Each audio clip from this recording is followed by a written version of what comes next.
सुंदर सा एक गांव था। गांव में हरे भरे खेत थे। उन खेतों में एक खेत था जो भोला का था। भोला अपने नाम के जैसा ही भोला था।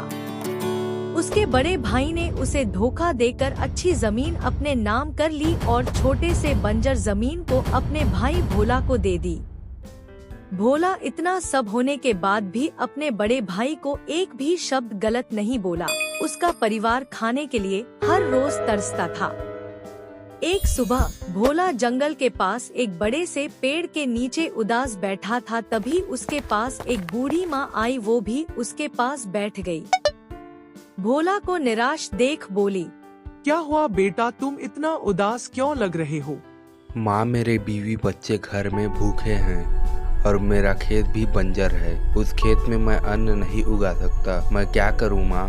मैं बहुत परेशान हूँ। अच्छा, तो तेरी परेशानी ये है, ये ले, इस गन्ने को जाके अपने खेत में लगा देना।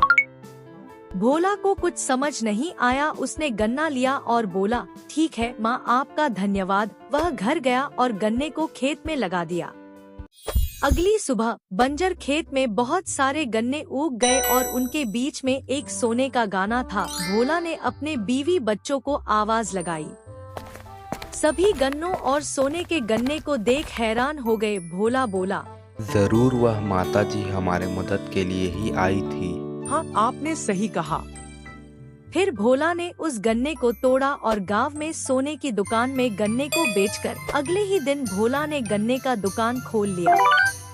अब भोला के बंजर खेत में सालों साल गन्ने उगने लगे। उसका व्यापार भी खूब बढ़ हो गया। उसकी हालत भी सुधर गई।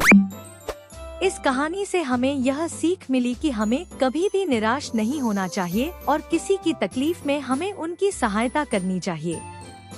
हमें मेहनत से ही सफलता मिलती है, तो हमें मेहनत करते हुए सफलता प्राप्त करनी चाहिए।